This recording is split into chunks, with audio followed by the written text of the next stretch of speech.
नमस्कार मैत्रिणींनो, श्री स्वामी समर्थ. दर पौर्णिमेला जन्म देण्याचे कार्य ब्रह्मदेव करत असतात. जन्म ते मृत्यूपर्यंत पालन पोषण करण्याची जबाबदारी भगवान विष्णूंवर आहे आणि मृत्यूनंतर भगवान शंकर यांची जबाबदारी असते. म्हणून मेल्यानंतर मृत आत्म्यांना मुक्ती देण्याचे कार्य भगवान शंकराच्या स्थानी असते.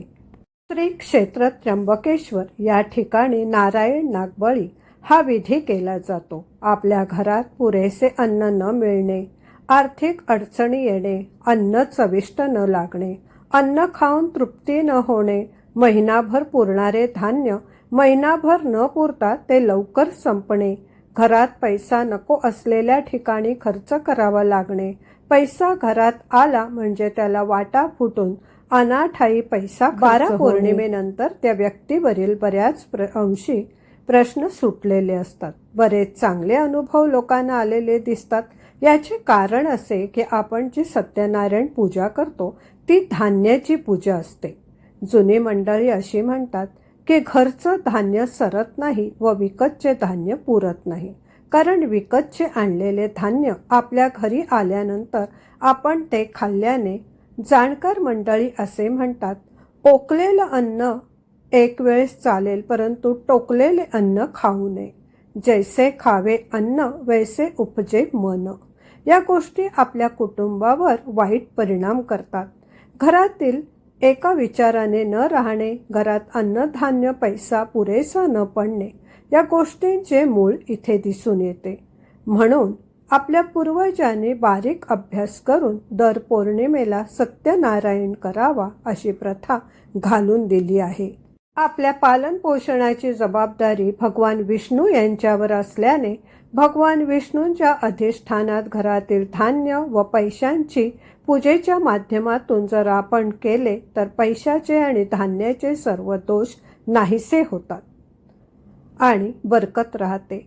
त्या ठिकाणी पवित्रता येऊन घरात सुखशांती, आनंदी, प्रसन्न वातावरण राहण्यास सुरुवात होते. सत्यनारायण पूजा ही दर पौर्णिमेला प्रदोष काळी सूर्यास्ता अगोदर 24 मिनिट व नंतर 24 मिनिट करायची असते. ऐश्वर्य, धनसंपत्ती यांचे मालक विष्णू, माता लक्ष्मी देवी यांच्या कृपा प्रसादासाठी घरच्या घरी पूजा करावी.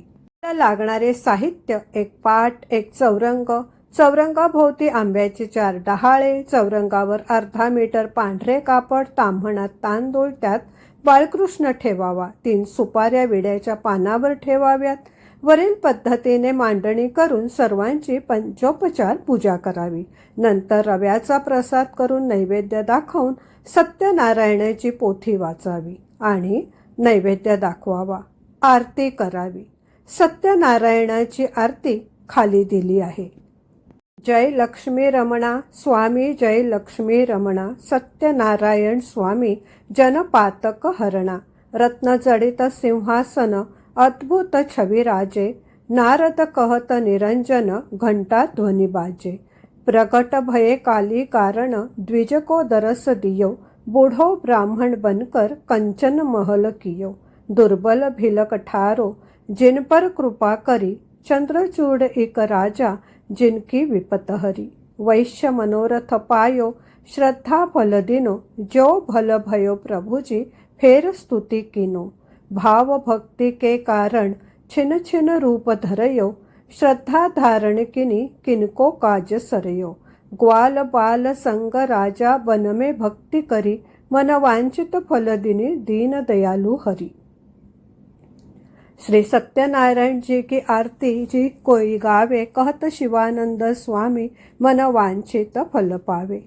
ही आरती करून प्रसाद आहे तो महत्त्व कुटुंबातील लोकांनीच खायचा, बाहेरच्या लोकांना किंवा नातेवाईकांना सुद्धा द्यायचा नाही. या पूजेतील उरलेले धान्य त्या धान्यात टाकावे. मग धान्याचे दोष नाहीसे होऊन ते पवित्र होतात. कारण दुकानात जेव्हा तो धान्य विकत आणतो तेव्हा त्याला अनेकांचे हात लागलेले असतात. त्यामुळे ते दोष नाहीसे करण्यास पौर्णिमेला दर पूजा करावी. घरात सुखशांती नांदते, धनधान्य पुरते आणि आर्थिक स्थिती सुधारते. श्री स्वामी समर्थ.